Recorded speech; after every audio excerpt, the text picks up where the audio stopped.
안녕하십니까. 아저씨 발전연구소 소장 심소장입니다. 영상을 참 오랜만에 촬영하는데요. 네. 오늘의 주제는 동네 정치 2탄.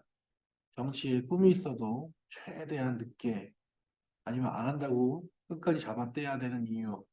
그 이유에 대해서 한번 이야기를 해보고자 합니다. 왜 그럴까요? 동네에서 정치라고 하면은 이제 시의원이 있고 구의원이 있고 또 광역의원이라고 해서 도의원도 있습니다. 더 크게 보면 시장도 있을 수 있겠죠. 그런데 왜 최대한 숨겨야 할까요? 첫 번째 이유는 이건 제 생각인데 대한민국 국민들의 특성이 있기 때문입니다. 절대 남 잘 되는 거를 좋아하지 않습니다. 일단 뭐 내가 정치를 하겠다는 얘기를 하고 다니거나 소문이 돌면 욕을 하기 시작합니다. 뒷담화에 이제 오르기 시작하죠. 학교 다닐 때 어쨌다. 뭐 가족도 안 챙긴다. 뭐 부정한 방법으로 돈을 벌었다. 뭐 어디서 싸우더라. 같은 모임인데 뭐 인성에 문제가 있고 뭐 술만 먹으면 뭐 난리도 아니다. 뭐 이런 뭐 맞는 얘기 주실 수 있지만 말도 안 되는 이야기들이 난무하기 시작합니다. 그야말로 남들의 관심을 한 몸에 받게 되는 건데요. 이런 걸 즐기시는 분들도 있겠지만 또 웬만하면 또 즐기시기가 어렵죠. 물론 뭐 지난 세월 뭐 좋은 일 많이 하시고 봉사도 많이 하시고 뭐 기부도 많이 하시고 대인관계 좋은 분들도 계십니다만 그분들도 욕을 해요. 그래서 뭐 그동안에 봉사는 다 쇼였다. 기부금 그거 다 무슨 뭐 봉제고 쪼고 재수없다 뭐 등등 제가 실제로 보고 느꼈던 부분입니다. 정치를 꿈꾸시는 분들이 정치를 시작하겠다고 선언하고 소문이 나는 그 순간부터 구설이 나는 것에 대해서는 지고 가야 되는 뭐 그런 부분입니다. 두 번째, 좀 중요한 부분인데 경쟁자들의 공격이 시작되기 때문입니다. 뭐 시의원들을 예를 들면 지역마다 시의원의 명수가 제한이 돼 있죠. 제가 첫 번째 영상, 지난번 첫 번째 영상에서 시의원 되는 법을 간단히 그 영상을 제작해서 올렸죠. 그때 말씀드렸던 게 마당론이었어요. 당의 마당을 쓸고 묵묵히 버티다 보면 기회가 온다. 뭐 이런 내용이었는데 내가 정치를 하겠다고 마음을 드러내고 난 다음에 마당을 쓰려고 하면 좀 힘든 부분이 생깁니다. 정치를 안 한다고 하고 마당 쓸러 가는 거랑 큰 차이가 있어요. 한번 그 내외로 기존 마당을 쓸던 그런 분들이 내가 정치에 꿈이 있다는 걸 알게 되면 어떻게든 마당을 못 쓸게 합니다. 동네 이장 선거든 국회의원 선거든 마찬가지예요. 경쟁자가 나타나면 기존 분들이 기존에 줄 서 계시던 분들이 어떻게든 그 줄에서 이탈시켜 버리려고 동네 지역구 마당을 쓸게 해주는 거는 내가 좀 모자라고 당신이 꿈이 있는데 내가 당신 꿈을 보조하겠다. 이런 개념으로 해야 편하게 접근이 됩니다. 나 시연할 거야. 나 시연할 거니까 이제 단가입하고 활동을 좀 해야겠어. 엄청난 착오입니다. 당에 발도 못 붙일 확률이 굉장히 높아요. 내가 아무리 훌륭하던 사람이라도. 기존에 마당을 쓰던 마당새들이 그 사람들이 아닙니다. 그분들도 한 가닥씩 하시는 분들이. 근데 밥그릇에 손을 대? 내 밥그릇을 제가 내 밥그릇을 빼갈 수도 있어? 그러면 가만히 있지 않습니다. 절대 가만히 있지 않으니까 그거 보고는 생각을 하셔야 되고 또 내가 꿈이 있다는 걸 알고 가면 당연히 수많은 사람들이 있는데 그 사람들이 나를 볼 때 색안경을 끼고 볼 확률도 굉장히 높아요. 너 꿈이 있다는데 이 모양이냐? 너 꿈이 있다는데 어떤 모양이냐? 어쩌고저쩌고. 이런 것들이 굉장히 큰 문제가 되고 나중에 공천을 받고 마당을 쓸기에도 굉장히 어려운 부분이 있습니다. 그러니까 그런 식으로 접근하지 마시고 당연히 처음에 접근하실 때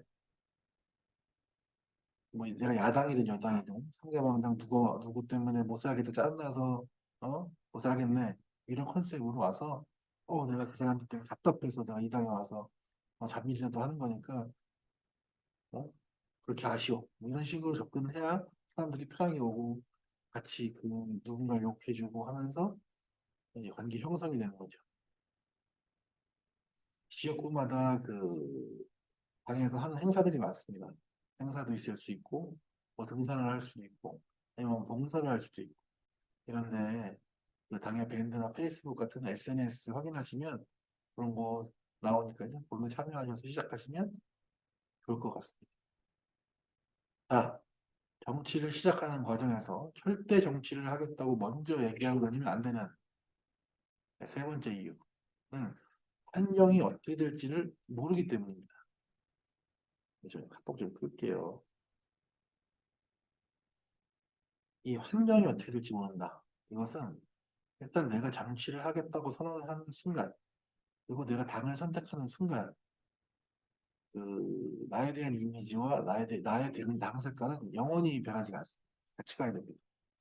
왔다 갔다 하는 것은 가장 정치에서 안 좋은 부분이에요. 아무리 훌륭한 사람도 이 왔다 갔다 하는 이 철새 이미지가 바뀌면 절대 이겨낼 수가 없습니다. 이거는 인간과 인간과의 관계를 나타내는 거기 때문에 사람들이 그렇지 않음에도 불구하고 배신과 뭐 이런 버림 뭐 이런 것들에 굉장히 이미지를 갖게 되기 때문에 당을 왔다 갔다 하는 것은 가장 안 좋은 버릇입니다. 그렇다면 어떻게 당을 선택해야 하나? 뭐 이념에 따라가야 하냐? 소신에 따라서 가야 하냐? 지금 대한민국에 있는 양당제 체제 하에서는 보수당과 진보당에서는 이 양당제 하에 이 보수당과 진보당에서는 이념이 사라진 지가 굉장히 오래되었어요. 다당제로서 이 이념이 있는 당이 있고 또 이념보다는 실리에 더 가까운 정도당이 있을 수 있지만 지금 현재로서는 아니 양당제밖에 없기 때문에 양당밖에 없기 때문에 이념은 사라지고 그냥 순수하게 그냥 밥 먹고 어? 이익을 내려고 자기의 이익을 챙겨가기 위한 이익 집단이 두 개가 있는 겁니다. 그렇다면 이 동네 정치에서는 처음에 이제 한두 발짝 뒤에서 한경을 확인하시는 게 좋습니다. 뭐 지금 동네에서 당에서 활동하시는 분들은 딱 선택하고 막 이러면은 뭐 정치를 그딴 식으로 하느냐 뭐 비겁하다 이렇게 생각하겠지만 저는 이제 이념이 없어졌어요. 그냥 어떤 당의 정치인이 더 많으냐, 어떤 당이 지금 현재 집권하고 있느냐, 이 정도 수준이기 때문에 그거를 그렇게 막 따지실 필요 없이 정치도 현실이니까 환경 파악을 정확하게 해야 합니다. 어느 쪽이 마당 쓰는 사람이 덜한가? 내가 마당 쓰러 들어가야 되는데 이미 마당 쓰는 사람이 막 줄을 서 있어. 10명씩 줄 서 있어. 그러면 뭐 내가 그럼 11번째죠, 뭐. 그리고 또 어디가 시대 흐름상 후순번을 받아도 당선이 될다. 어떤 지역은 시의원 같은 경우 한 명을 뽑는 지역구가 있고 어떤 지역은 두 명, 어떤 지역은 세 명, 많게는 네 명까지도 뽑는 지역구가 있죠. 그렇게 되면 뭐 빨간 당에 1, 2, 3번, 파란 당에 1, 2, 3번이 붙어서 네 명을 뽑는다. 한 명씩 떨어지죠. 근데 바람이 잘 불면 한쪽 당에서 다 되고 다른 반대쪽 당에서 한 명만 되는 경우도 있을 수 있지 않습니까? 그런 것들이 이제 바람이에요. 개인의 능력은 굉장히 협소합니다. 내가 이 동네에서 얼마나 많은 사람을 아느냐도 중요하지만 전체를 다 알 수가 없어요. 내가 진짜 많이 알아야 1000명인데 투표받아서 시연되기 쉽지 않습니다. 그렇기 때문에 바람이 굉장히 중요합니다. 하여튼 어디가 좀 더 유리한 당인지 파악해서 그 파악한 당으로 활동을 시작하는 것도 뭐 똑똑한 방법 중에 하나라고 생각할 수 있습니다. 그렇게 당을 정하면 조용히 마당을 쓸고 정해진 기간을 채우는 것이 필요합니다. 정해진 기간은 첫 번째 영상에서 제가 말씀을 드렸던 부분입니다.